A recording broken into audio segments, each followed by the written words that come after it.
Salam kılsan kılsa usal kalbimni. Assalamu alaykum aziz qeyrindoshlar. Biz Python darsimizning 2 soatlik darsimizni davom qilyapmiz. Oldin qismlarni ko'rish uchun oldin qismlardan ko'rib olsanglar bo'ldi. Biz KG'dan davomlashtiraylik.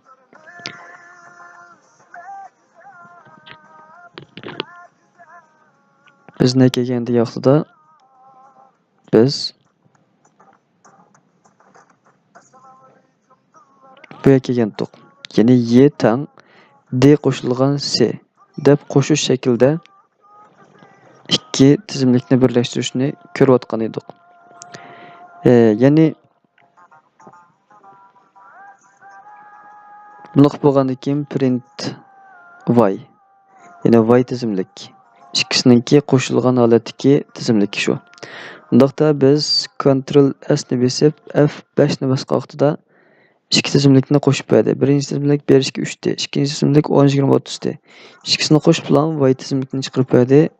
Mana bu holatda chiqdi. Undaqda buni qilib bo'lgandan keyin suratni sal tezlashtiraylik.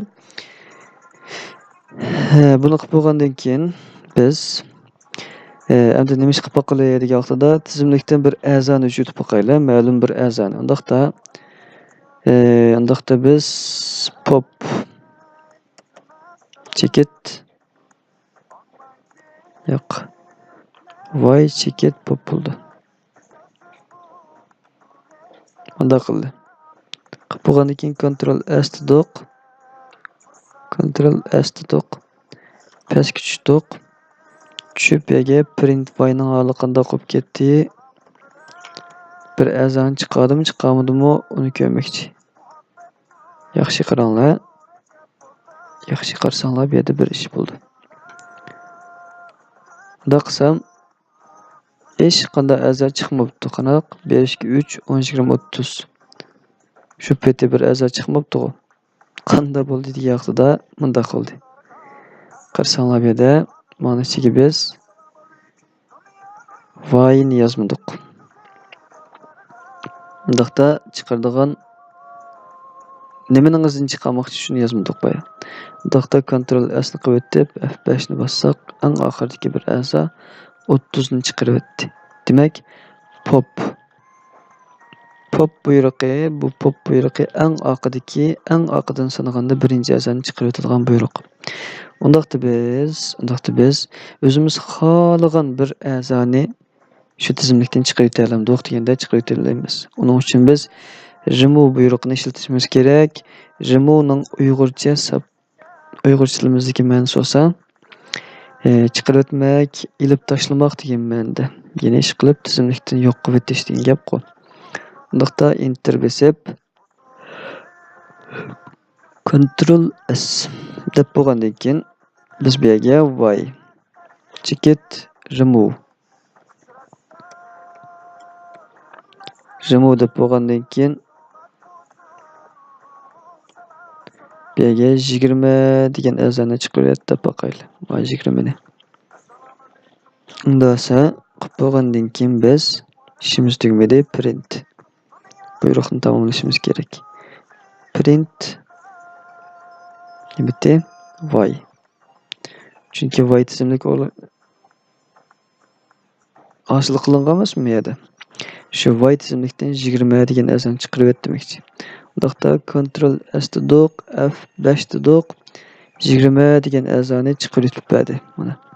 Bu a'zodan 20 degan chiqarib o'tdi. Endi biz nima ish qilamiz degan vaqtida biz o'zimiz xohlagan a'zoni chiqarib oladigan bo'ldik. Masalan, bu yerga biz 20 emas 30 deb baqsak, yo'q 30 ni abiga chiqarib bo'lgan 10 deb baqaylik. Ctrl S desak, F5 desak, qandaq? Bu yerda 20 qoldi.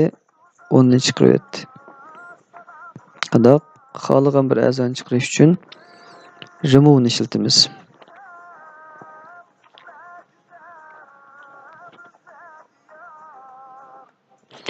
Endi qaranglar, bu yerda bu yergacha bo'lsin. Ctrl S deb F5 ni qilsak qandaq? Bu yerda voy tizimlik bunda bo'ldi. Endi biz bu yerda mundaq bir buyruq berib boqaylik. Qandaq buyruq berib boqaylik degan vaqtida Y tizimlik sort tırnaq açdıq yapdıq. Yep bo'lgandan keyin Ctrl S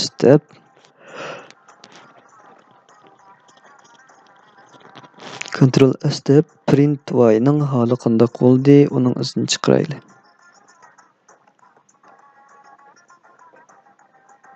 Print y Ctrl S F5 desak qandaq? Hozircha boshqa o'zgarish olmadi. Undaqda yo'limizni tekshiraylik. Y sort boshliq print y.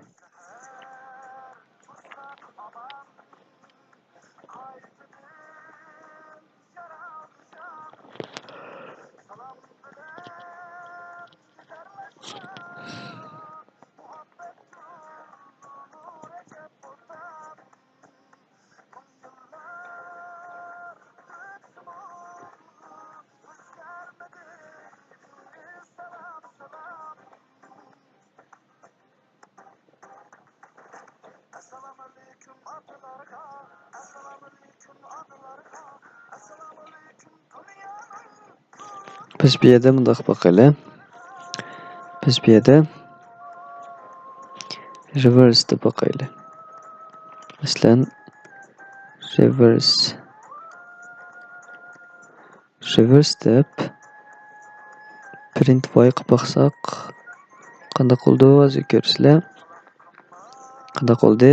Mana birdan mayagishdi. Mana 35 lik kepti, bir aqlik kepti. Demak, o'ng jadvalni ta'tir o'rib berdi. Ya'ni reverse jadvaldagi a'zolarning o'rnini ta'tirsiga almashtirish uchun qo'llanildi. Undaqda yana ozroq vaqtimiz bor ekan. Ta'tirib ketgan a'zoni jadvalni qanday o'ng qilamiz? Buni ko'rmoqchi biz hozir. Biz mashqni ko'chirib ilib Ctrl C ni bosib ko'chirib oldik. Miyaga Ctrl V ni bosib chopildik. Reverse ning o'rniga biz sort yozaylik. Sort ning uyg'urcha ma'nosi remont qilmoq degan ma'noda, bir taraf qilish degan ma'noda. Undaqda nimani remont qildi, buni ko'rish uchun biz Ctrl S F5 desak, qandaq ta'tir bo'lib ketgan a'zoni o'ng qilib berdi. Buning uchun biz sortni ishlatamiz degan gap.